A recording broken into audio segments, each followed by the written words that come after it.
വചനമേ നിത്യജീവന്റെ ആധാരമേ, രക്ഷയേകിടും സത്യമാർഗമേ, എന്റെ ആത്മാവിനാശ്വാസമേ. വചനം വചനം വചനം. രാജാക്കന്മാരുടെ 2-ാം പുസ്തകം 16-ാം അധ്യായം. റമാലിയായുടെ പുത്രനായ പെക്കാഹിയായുടെ ഭരണകാലത്തിന്റെ 17-ാം വർഷം യൂദാ രാജാവായ യോഥാമിന്റെ പുത്രൻ ആഹാസ് രാജാവായി. ഭരണമാരംഭിക്കുമ്പോൾ അവന് 20 വയസ്സായിരുന്നു. അവൻ 16 വർഷം ജെറുസലേമിൽ ഭരിച്ചു. തന്റെ പിതാവായ ദാവീദിനെ പോലെ അവൻ തന്റെ ദൈവമായ കർത്താവിന്റെ ദൃഷ്ടികളിൽ ശരിയായത് പ്രവർത്തിച്ചില്ല. ഇസ്രായേൽ രാജാക്കന്മാരുടെ പാതയിൽ അവൻ ചരിച്ചു. കർത്താവ് ഇസ്രായേലിന്റെ മുൻപിൽ നിന്ന് ഉച്ചാടനം ചെയ്ത ജനതകളുടെ മ്ലേച്ഛമായ ആചാരമനുസരിച്ച് അവൻ സ്വന്തം പുത്രനെ അഗ്നിക്കിരയാക്കുക പോലും ചെയ്തു. അവൻ പൂജാഗിരികളിലും കുന്നുകളിലും ഇലതൂർന്ന് നിൽക്കുന്ന ഓരോ മരച്ചുവട്ടിലും ബലിയർപ്പിക്കുകയും ധൂപാർപ്പണം നടത്തുകയും ചെയ്തു. അക്കാലത്ത് ആരാം രാജാവായ റസീനും റമാലിയയുടെ പുത്രനായ ഇസ്രായേൽ രാജാവ് പെക്കാഹിയായും യുദ്ധത്തിനായി ജെറുസലേമിലേക്ക് കയറി ചെന്ന് ആഹാസിനെ ഉപരോധിച്ചു. എങ്കിലും അവർക്ക് യുദ്ധം ചെയ്യാൻ കഴിഞ്ഞില്ല. അക്കാലത്ത് ആരാം രാജാവ് റസീൻ ഏലാത്ത് വീണ്ടെടുത്ത് ആരാമിനോട് ചേർക്കുകയും ഏലാത്തിൽ നിന്ന് യഹൂദരെ നിഷ്കാസനം ചെയ്യുകയും ചെയ്തു. അങ്ങനെയാണ് ആരാംകാർ ഏലാത്തിൽ വന്നത്. ഈ ദിനം വരെ അവർ അവിടെ താമസിക്കുന്നു. ആഹാസ് അസീറിയ രാജാവായ തിക്ലാത്ത് പിലേസറിന്റെ അടുത്ത് ദൂതന്മാരെ ഇങ്ങനെ പറഞ്ഞയച്ചു: ഞാൻ അങ്ങയുടെ ദാസനും അങ്ങയുടെ പുത്രനുമാണ്. അങ്ങ് വന്ന് എനിക്കെതിരെ ഉയർന്നിരിക്കുന്ന ആരാം രാജാവിന്റെ പിടിയിൽ നിന്നും ഇസ്രായേൽ രാജാവിന്റെ പിടിയിൽ നിന്നും എന്നെ രക്ഷിക്കുക. ആഹാസ് കർത്താവിന്റെ ആലയത്തിലും രാജകൊട്ടാരത്തിലെ ഭണ്ഡാരങ്ങളിലും കണ്ടെത്തിയ സ്വർണവും വെള്ളിയും എടുത്ത് അസീറിയ രാജാവിന് ഒരു സമ്മാനം കൊടുത്തയച്ചു. അസീറിയ രാജാവ് അവനെ ശ്രവിച്ചു. അസീറിയ രാജാവ് ദമാസ്കസിൽ കയറി വന്ന് അതിനെ കീഴടക്കുകയും ആളുകളെ കീറിലേക്ക് നാടുകടത്തി കൊണ്ടുപോകുകയും ചെയ്തു. റസീനിനെ അയാൾ വധിച്ചു. ആഹാസ് രാജാവ് അസീറിയ രാജാവായ തിക്ലാത്ത് പിലേസറിനെ സന്ദർശിക്കാൻ ദമാസ്കസിൽ ചെന്നപ്പോൾ അവിടെ ഉണ്ടായിരുന്ന ബലിപീഠം അയാൾ കണ്ടു. ആഹാസ് രാജാവ് പുരോഹിതൻ ഊറിയായ്ക്ക് ആ ബലിപീഠത്തിന്റെ രൂപവും അതിന്റെ എല്ലാ പണികൾക്കുമുള്ള മാതൃകയും കൊടുത്തയച്ചു. പുരോഹിതൻ ഊറിയ ബലിപീഠം നിർമ്മിച്ചു. ആഹാസ് രാജാവ് ദമാസ്കസിൽ നിന്ന് തിരിച്ചെത്തും മുൻപ് അവൻ ദമാസ്കസിൽ നിന്ന് കൊടുത്തയച്ചതെല്ലാം അനുസരിച്ച് പുരോഹിതൻ ഊറിയ അത് ഉണ്ടാക്കിയിരുന്നു. രാജാവ് ദമാസ്കസിൽ നിന്ന് വന്നപ്പോൾ അവൻ ആ ബലിപീഠം കണ്ടു. രാജാവ് ബലിപീഠത്തിന് അടുത്തെത്തുകയും അതിന്മേൽ ബലിയർപ്പിക്കുകയും ചെയ്തു. അവൻ അതിന്മേൽ തന്റെ ഹോമയാഗവും ധാന്യയാഗവും അർപ്പിച്ചു. അവൻ തന്റെ പാനീയയാഗം നിവേദിച്ചു. തനിക്കായുള്ള സമാധാന യാഗത്തിന്റെ രക്തവും അവൻ ബലിപീഠത്തിന്മേൽ തളിച്ചു. കർത്താവിന് മുൻപിലുണ്ടായിരുന്ന പിച്ചള കൊണ്ടുള്ള ബലിപീഠം അവൻ ആലയത്തിന്റെ മുൻപിൽ നിന്ന്, അതായത് കർത്താവിന്റെ ആലയത്തിന്റെയും ബലിപീഠത്തിന്റെയും മധ്യയിൽ നിന്ന് മാറ്റി ബലിപീഠത്തിന് വടക്ക് വശത്ത് സ്ഥാപിച്ചു.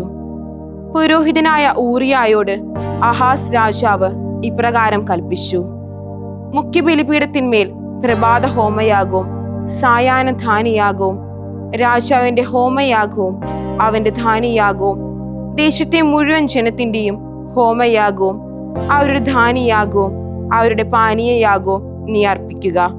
ഹോമയാഗത്തിന്റെ എല്ലാം രക്തം മുഴുവൻ നീ അതിന്മേൽ തളിക്കണം. പിച്ചള കൊണ്ടുള്ള ബലിപീഠം എനിക്ക് ദൈവഹിതം ആരായാനുള്ളതാണ്. ആഹാസ് രാജാവ് കൽപ്പിച്ചതുപോലെയെല്ലാം ഊറിയ പുരോഹിതൻ പ്രവർത്തിച്ചു. ആഹാസ് രാജാവ് പീഠങ്ങളുടെ ചട്ടം മുറിച്ചു നീക്കുകയും അവയുടെ മുകളിൽ നിന്ന് ശാളന പാത്രം നീക്കം ചെയ്യുകയും ജലസംഭരണി അത് താങ്ങിയിരുന്ന പിച്ചള കാളകളുടെ മുകളിൽ നിന്ന് താഴെ ഇറക്കി കല്ലുകളുടെ തറയിൽ സ്ഥാപിക്കുകയും ചെയ്തു. സാപത്തിനായി ഉപയോഗിക്കാൻ കൊട്ടാരത്തിൽ നിർമ്മിച്ചിരുന്ന മേൽപ്പുരിയുള്ള വഴിയും രാജാവ് കർത്താവിന്റെ ആലയത്തിലേക്ക് വരാനുള്ള ബാഹ്യ കവാടവും അസീറിയ രാജാവിനെ പ്രതി അവൻ നീക്കം ചെയ്തു. ആഹാസിന്റെ പ്രവൃത്തികളുടെ ശിഷ്ടഭാഗവും അവൻ ചെയ്തതും യൂദാ രാജാക്കന്മാരുടെ ദിനവൃത്താന്ത ഗ്രന്ഥത്തിൽ എഴുതപ്പെട്ടിട്ടില്ലേ? ആഹാസ് തന്റെ പിതാക്കന്മാരോടൊപ്പം ശയിച്ചു. ദാവീദിന്റെ നഗരത്തിൽ തന്റെ പിതാക്കന്മാരോടൊപ്പം അവൻ സംസ്കരിക്കപ്പെട്ടു. പുത്രൻ ഹെസക്കിയ അവന്റെ സ്ഥാനത്ത് രാജാവായി. രാജാക്കന്മാരുടെ 2-ാം പുസ്തകം 17-ാം അധ്യായം. യൂദാ രാജാവായ ആഹാസിന്റെ 12-ാം വർഷം ഏലായുടെ പുത്രനായ ഹോസിയ സമരിയായിൽ ഇസ്രായേലിനു മേൽ രാജാവായി. 9 വർഷം അവൻ ഭരിച്ചു. കർത്താവിന്റെ ദൃഷ്ടികളിൽ അവൻ തിന്മ പ്രവർത്തിച്ചു. എങ്കിലും തനിക്ക് മുൻപുണ്ടായിരുന്ന ഇസ്രായേൽ രാജാക്കന്മാരെ പോലെയായിരുന്നില്ല. അസീറിയ രാജാവായ ശൽമനെസേർ അവനെതിരെ വന്നു. ഹോസിയ അവന് ദാസനായി തീരുകയും അവന് കപ്പം കൊടുക്കുകയും ചെയ്തു. അസീറിയ രാജാവ് ഹോസിയായുടെ ഗൂഢാലോചന കണ്ടെത്തി. കാരണം ഈജിപ്ത് രാജാവായ സോയുടെ അടുക്കളയ്ക്ക് അവൻ ദൂതന്മാരെ അയച്ചിരുന്നു. കൂടാതെ വർഷം തോറുമുള്ള കപ്പം കൊടുത്തതുമില്ല.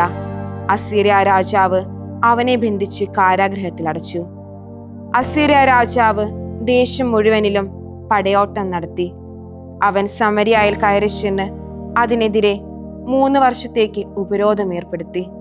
ഹോസിയായുടെ 9-ാം വർഷം അസീറിയ രാജാവ് സമരിയ പിടിച്ചടക്കി.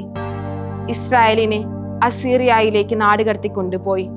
ഹാലായിലും ഗോസാൻ നദിക്കരികെ ഹാബോറിലും മെധിയ നഗരങ്ങളിലും അവരെ പാർപ്പിച്ചു. ഇത് സംഭവിച്ചതിന് കാരണം ഇതാണ്: തങ്ങളെ ഈജിപ്ത് ദേശത്തു നിന്ന് ഈജിപ്ത് രാജാവായ ഫറവോയുടെ കരത്തിൻ കീഴിൽ നിന്ന് സമുദ്ധരിച്ചു കൊണ്ടുവന്ന തങ്ങളുടെ ദൈവമായ കർത്താവിനോട് ഇസ്രായേലിയർ പാപം ചെയ്യുകയും മറ്റു ദൈവന്മാരോട് അവർ ഭക്ത്യാദരങ്ങൾ കാണിക്കുകയും ചെയ്തു. ഇസ്രായേലിയരുടെ മുൻപിൽ നിന്ന് കർത്താവ് നിഷ്കാസനം ചെയ്ത ജനതകളുടെ ചട്ടങ്ങളിലും ഇസ്രായേൽ രാജാക്കന്മാർ ഏർപ്പെടുത്തിയ അനുഷ്ഠാനങ്ങളിലും അവർ വ്യാപരിച്ചു. തങ്ങളുടെ ദൈവമായ കർത്താവിന് നിരക്കാത്ത കാര്യങ്ങൾ ഇസ്രായേലിയർ രഹസ്യത്തിൽ ചെയ്തു. കാവൽക്കാരുടെ ഗോപുരം മുതൽ കോട്ട നഗരം വരെ തങ്ങളുടെ എല്ലാ പട്ടണങ്ങളിലും അവർ തങ്ങൾക്കായി പൂജാഗിരികൾ നിർമ്മിച്ചു. ഉയർന്ന ഓരോ കുന്നിലും ഇലതൂർന്നു നിൽക്കുന്ന ഓരോ മരച്ചുവട്ടിലും അവർ തങ്ങൾക്കായി സ്തംഭങ്ങളും അശേരാകളും സ്ഥാപിച്ചു. തങ്ങളുടെ മുൻപിൽ നിന്ന് കർത്താവ് നാട് കടത്തിയ ജനതകളെ പോലെ അവർ അവിടെ എല്ലാ പൂജാഗിരികളിലും ധൂപാർപ്പണം നടത്തി. കർത്താവിനെ പ്രകോപിപ്പിക്കുന്നതിന് അവർ തിന്മ പ്രവൃത്തികൾ ചെയ്തു. നിങ്ങൾ ഇക്കാര്യം ചെയ്യരുത് എന്ന് കർത്താവ് വിലക്കിയിരുന്ന വിഗ്രഹ സേവ അവർ നടത്തി. കർത്താവ് തന്റെ ഓരോ പ്രവാചകനും ഓരോ ദീർഘദർശി മുഖേന ഇസ്രായേലിനും യൂദായ്ക്കും ഇപ്രകാരം പറഞ്ഞ് മുന്നറിയിപ്പ് നൽകിയിരുന്നു: നിങ്ങൾ നിങ്ങളുടെ ദുഷ്ടമാർഗങ്ങളിൽ നിന്ന് തിരിച്ചു വരുവീൻ. നിങ്ങളുടെ പിതാക്കന്മാരോട് ഞാൻ കൽപ്പിക്കുകയും എന്റെ ദാസന്മാരായ പ്രവാചകന്മാർ മുഖേന ഞാൻ നിങ്ങൾക്ക് അയക്കുകയും ചെയ്ത നിയമം മുഴുവനും അനുസരിച്ച് എന്റെ ചട്ടങ്ങളും കൽപ്പനകളും പാലിക്കുവിൻ. അവർ അത് ശ്രവിച്ചില്ല. ദൈവമായ കർത്താവിനോട് വിശ്വസ്തത പുലർത്താതിരുന്ന തങ്ങളുടെ പിതാക്കന്മാരെ പോലെ അവർ തങ്ങളുടെ പിടലി കടുപ്പിച്ചു.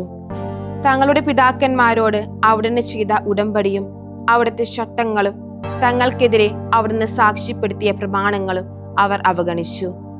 വ്യർത്ഥ വിഗ്രഹത്തിന്റെ പിന്നാലെ നടന്ന് അവർ വ്യർത്ഥരായി തീർന്നു. ആരെ പോലെ പ്രവർത്തിക്കരുതെന്ന് കർത്താവ് അനുശാസിച്ചിരുന്നുവോ തങ്ങൾക്ക് ചുറ്റുമുള്ള ആ ജനതകളുടെ പിന്നാലെ അവർ നടന്നു. തങ്ങളുടെ ദൈവമായ കർത്താവിന്റെ എല്ലാ കൽപ്പനകളും പരിത്യജിച്ച് അവർ തങ്ങൾക്കായി 2 കാളക്കുട്ടികളുടെ വിഗ്രഹം ഉണ്ടാക്കി. അശേരായെ പ്രതിഷ്ഠിക്കുകയും ആകാശശക്തികളെയെല്ലാം ആരാധിക്കുകയും ബാലിനെ സേവിക്കുകയും ചെയ്തു.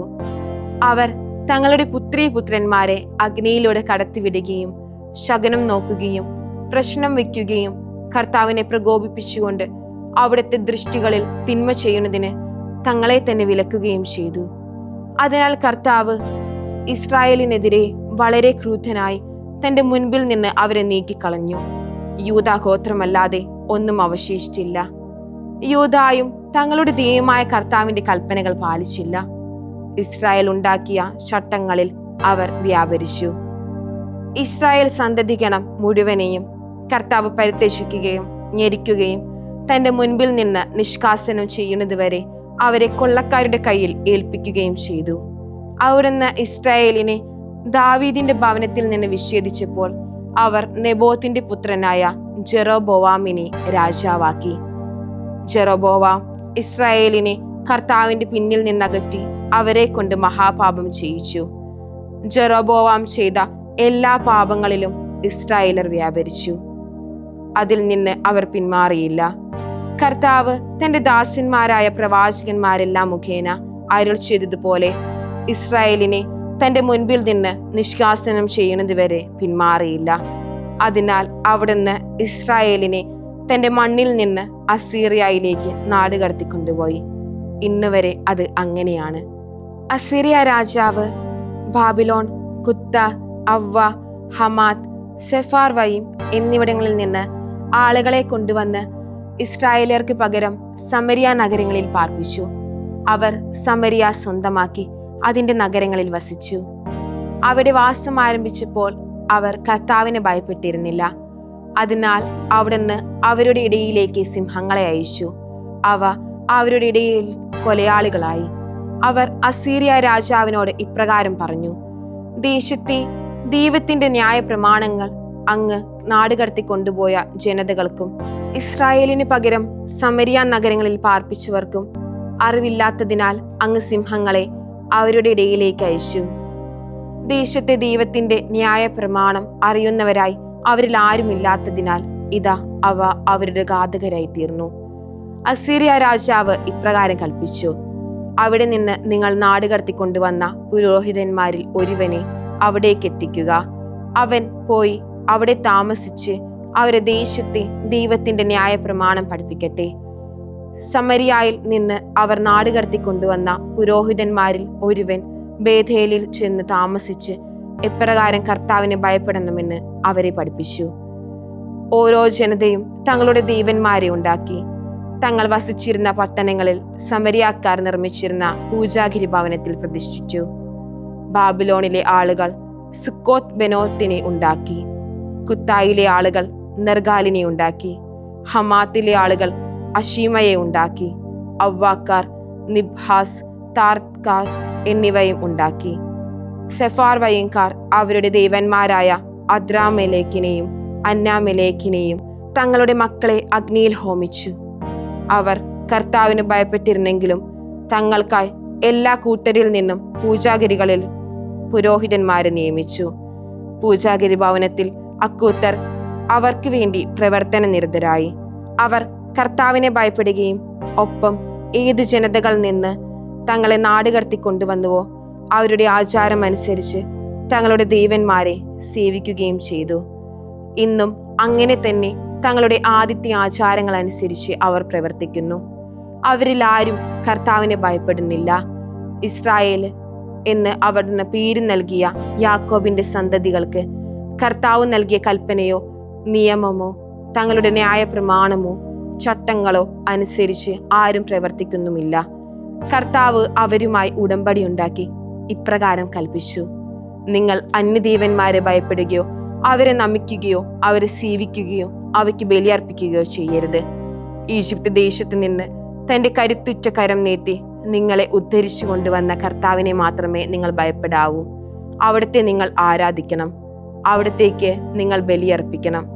നിങ്ങൾക്കായി അവിടുന്ന് എഴുതി തന്ന ചട്ടങ്ങളും ന്യായപ്രമാണങ്ങളും നിയമവും കൽപ്പനയും എക്കാലവും അനുഷ്ഠിക്കുന്നതിന് നിങ്ങൾ ശ്രദ്ധിക്കണം. അന്യദൈവന്മാരെ നിങ്ങൾ ഭയപ്പെടരുത്. ഞാൻ നിങ്ങളുമായി ഉറപ്പിച്ച ഉടമ്പടി നിങ്ങൾ വിസ്മരിക്കരുത്. അന്യദൈവന്മാരെ നിങ്ങൾ ഭയപ്പെടുകയും അരുത്. കാരണം നിങ്ങളുടെ ദൈവമായ കർത്താവിനെ നിങ്ങൾ ഭയപ്പെടുകയാണെങ്കിൽ നിങ്ങളുടെ എല്ലാ ശത്രുക്കളിലും നിന്ന് അവിടുന്ന് നിങ്ങളെ വിമോചിപ്പിക്കും. അവർ അത് ശ്രവിച്ചില്ലെന്ന് മാത്രമല്ല തങ്ങളുടെ ആദിത്യ ആചാരങ്ങൾ അനുസരിച്ച് ജീവിക്കുകയും ചെയ്തു. അങ്ങനെ ഈ ജനതകൾ കർത്താവിനെ ഭയപ്പെടുന്നവരും തങ്ങളുടെ വിഗ്രഹങ്ങളുടെ സേവകരുമായി തീർന്നു. അവരുടെ മക്കളും മക്കളുടെ മക്കളും തങ്ങളുടെ പിതാക്കന്മാർ ചെയ്തതുപോലെ ഇന്നും ചെയ്തു വരുന്നു. ഏഷ്യ പ്രവാചകന്റെ പുസ്തകം 26-ാം അധ്യായം. അന്ന് യൂദാദേശത്ത് ഈ കീർത്തനം ആലപിക്കപ്പെടും. നമുക്ക് പ്രബലമായ ഒരു നഗരമുണ്ട്. രക്ഷയ്ക്ക് വേണ്ടി അവിടുന്ന് കോട്ടയും പ്രാകാരവും സ്ഥാപിച്ചിരിക്കുന്നു. വിശ്വസ്തത പുലർത്തുന്ന നീതിനിഷ്ഠമായ ജനതയ്ക്ക് പ്രവേശിക്കാൻ നിങ്ങൾ വാതിലുകൾ തുറക്കുവിൻ. അങ്ങിൽ മനമുറപ്പിച്ചിരിക്കുന്നവനെ അങ്ങ് സമാധാന തികവിൽ സംരക്ഷിക്കുന്നു. തീർച്ചയായും അങ്ങിലാണ് ആശ്രയം. കർത്താവിൽ എന്നേക്കും ആശ്രയിക്കുവിൻ. എന്തെന്നാൽ തമ്പുരാൻ കർത്താവാണ്, ശാശ്വതമായ ശില. ഉന്നത നഗരത്തിൽ ഉയരത്തിൽ വസിക്കുന്നവരെ അവിടുന്ന് താഴെ ഇറക്കി. അവിടുന്ന് അത് നശിപ്പിച്ചു, നിലം പറ്റ് നശിപ്പിച്ചു, പൊടിയോളം താഴ്ത്തി. പാദങ്ങൾ ദരിദ്രരുടെ പാദങ്ങളും അഗതികളുടെ കാലുകളും അത് ചവിട്ടി മെതിക്കുന്നു. നീതിമാന്റെ മാർഗം ഋജുവാണ്, നീതിമാന്റെ വഴികൾ അവിടുന്ന് ഋജുവാക്കുന്നു. കർത്താവെ, അങ്ങയുടെ ന്യായവിധിയുടെ പാതയിൽ ഞങ്ങൾ അങ്ങേ കാത്തിരുന്നു. അങ്ങയുടെ നാമവും അങ്ങയുടെ ഓർമ്മയുമാണ് ഞങ്ങളുടെ ആത്മാഭിലാഷം. എൻ്റെ ആത്മാവ് രാത്രിയിൽ അങ്ങേക്കായി ദാഹിക്കുന്നു. എൻ്റെ ആത്മാവ് എൻ്റെ ഉള്ളിൽ അങ്ങേ തേടുന്നു. എന്തെന്നാൽ ഭൂമിയിൽ അങ്ങയുടെ ന്യായവിധിയുള്ളപ്പോഴാണ് ഭൂവാസികൾ നീതി പരിശീലിക്കുന്നത്. ദുഷ്ടനോട് കാരുണ്യം കാണിച്ചാലും അവൻ നീതി പരിശീലിക്കുകയില്ല. സത്യസന്ധതയുടെ ദേശത്ത് അവൻ തിന്മ പ്രവർത്തിക്കും. അവൻ കർത്താവിന്റെ മഹത്വം ദർശിക്കുകയില്ല. കർത്താവെ, അങ്ങയുടെ കരം ഉയർന്നിരിക്കുന്നെങ്കിലും അവർ അത് കാണുകയില്ല. ജനത്തിന്റെ തീഷ്ണത അവർ കാണുകയും ലജ്ജിതരാവുകയും ചെയ്യും. അങ്ങയുടെ ശത്രുക്കൾക്ക് വേണ്ടിയുള്ള അഗ്നി അവരെ ദഹിപ്പിച്ചു കളയും. കർത്താവെ, അങ്ങ് ഞങ്ങൾക്ക് ഐശ്വര്യം നൽകും. എന്തെന്നാൽ ഞങ്ങളുടെ പ്രവൃത്തികളെല്ലാം ഞങ്ങൾക്കായി അങ്ങാണ് ചെയ്തത്. ഞങ്ങളുടെ ദൈവമായ കർത്താവെ, അങ്ങല്ലാതെ മറ്റധിപന്മാർ ഞങ്ങളെ ഭരിച്ചിട്ടുണ്ട്. എന്നാൽ അങ്ങയുടെ നാമം, അങ്ങയെ മാത്രം ഞങ്ങൾ അനുസ്മരിക്കും. അവർ മരിച്ചവരാണ്, ഇനി ജീവിക്കുകയില്ല. അവർ മൃതരായവരാണ്, ഇനി എഴുന്നേൽക്കുകയില്ല. അത്രത്തോളം അവിടുന്ന് അവരെ ശിക്ഷിച്ചു, അവരെ നശിപ്പിച്ചു. അവരുടെ സ്മരണകളെല്ലാം ക്ഷയിച്ചു പോയി. അങ്ങ് ഈ ജനത്തെ വർദ്ധിപ്പിച്ചിരിക്കുന്നു. കർത്താവെ, ഈ ജനത്തെ വർദ്ധിപ്പിച്ച് അങ്ങ് മഹത്വപൂർണനായിരിക്കുന്നു. ദേശത്തിന്റെ അതിർത്തികളെല്ലാം അങ്ങ് വിസ്തൃതമാക്കിയിരിക്കുന്നു. കർത്താവെ, കഷ്ടതകളിൽ അവർ അങ്ങയെ അന്വേഷിച്ചു. അങ്ങ് അവരെ ശിക്ഷിച്ചപ്പോൾ അവർ അങ്ങയോട് പ്രാർത്ഥിച്ചു. പ്രസവം അടുക്കുമ്പോൾ വേദനിച്ച് തന്റെ വേദനയിൽ കരയുന്ന ഗർഭിണിയെ പോലെയായിരുന്നു കർത്താവെ ഞങ്ങൾ അങ്ങയുടെ മുൻപിൽ. ഞങ്ങൾ ഗർഭം ധരിച്ച് പ്രസവ വേദനയാൽ പുളഞ്ഞു. അത് ഞങ്ങൾ കാറ്റിനെ പ്രസവിക്കുന്നത് പോലെയായിരുന്നു. ദേശത്തെ രക്ഷിക്കാൻ ഞങ്ങൾക്ക് കഴിഞ്ഞില്ല. ലോകവാസികൾ തകർന്നതുമില്ല. അങ്ങയുടെ മരിച്ചവർ ജീവിക്കും, അവരുടെ ശരീരം ഉയർത്തെഴുന്നേൽക്കും. പൂഴിയിൽ വസിക്കുന്നവരെ ഉണർന്ന് സന്തോഷിച്ച് ആർത്തി വിളിക്കുവിൻ. കാരണം അങ്ങയുടെ ഹിമകണം പ്രകാശത്തിന്റെ തുഷാര ബിന്ദുവാണ്. ഭൂമി മൃതരെ ജീവിപ്പിക്കും. എന്റെ ജനമേ, പോയി മുറിയിൽ പ്രവേശിച്ച് നിങ്ങളുടെ പിന്നിൽ വാതിലടയ്ക്കുവിൻ. ക്രോധം കടന്നു പോകുന്നതുവരെ അല്പസമയത്തേക്ക് നിങ്ങൾ മറഞ്ഞിരിക്കുവിൻ.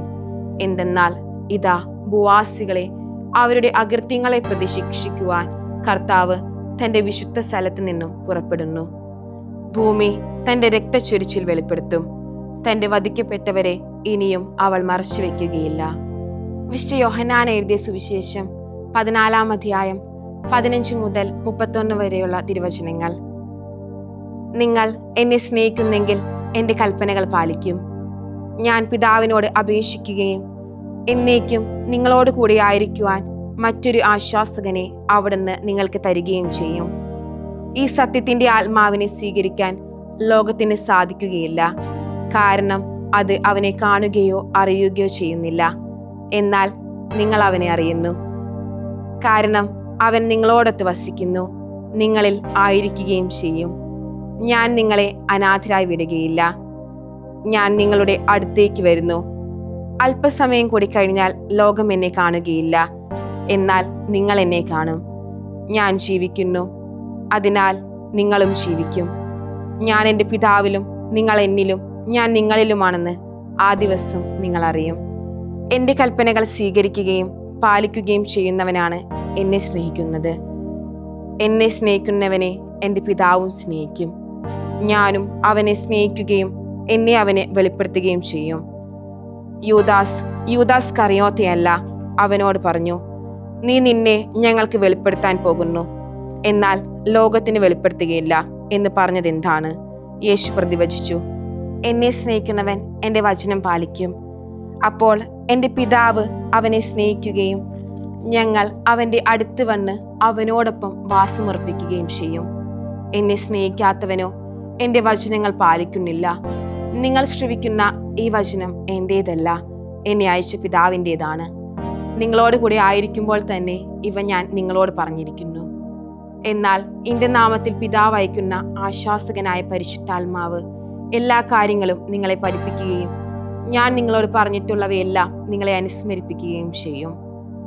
സമാധാനം ഞാൻ നിങ്ങളെ ഏൽപ്പിച്ചിട്ട് പോകുന്നു. എൻ്റെ സമാധാനം നിങ്ങൾക്ക് ഞാൻ നൽകുന്നു. ലോകം നൽകുന്ന പോലെയല്ല ഞാൻ നൽകുന്നത്. നിങ്ങളുടെ ഹൃദയം അസ്വസ്ഥമാകേണ്ട, നിങ്ങൾ ഭയപ്പെടുകയും വേണ്ട. ഞാൻ പോകുന്നെന്നും വീണ്ടും നിങ്ങളുടെ അടുത്തേക്ക് വരുമെന്നും ഞാൻ പറഞ്ഞത് നിങ്ങൾ കേട്ടല്ലോ. നിങ്ങൾ എന്നെ സ്നേഹിച്ചിരുന്നെങ്കിൽ പിതാവിൻ്റെ അടുത്തേക്ക് ഞാൻ പോകുന്നത് നിങ്ങൾ സന്തോഷിക്കുമായിരുന്നു. എന്തെന്നാൽ പിതാവ് എന്നേക്കാൾ വലിയവനാണ്. അത് സംഭവിക്കുമ്പോൾ നിങ്ങൾ വിശ്വസിക്കേണ്ടതിന് സംഭവിക്കുന്നതിന് മുൻപ് തന്നെ നിങ്ങളോട് ഞാൻ പറഞ്ഞിരിക്കുന്നു. നിങ്ങളോട് ഇനിയും ഞാൻ അധികം സംസാരിക്കുകയില്ല, കാരണം ഈ ലോകത്തിൻ്റെ അധികാരി വരുന്നു. എങ്കിലും അവന് എൻ്റെ മേൽ ഒരധികാരവുമില്ല. എന്നാൽ ഞാൻ പിതാവിനെ സ്നേഹിക്കുന്നുവെന്നും അവിടുന്ന് എന്നോട് കൽപ്പിച്ച പോലെ ഞാൻ പ്രവർത്തിക്കുന്നെന്നും ലോകം അറിയണം. എഴുന്നേൽക്കുവിൻ, നമുക്ക് ഇവിടെ നിന്ന് പോകാം.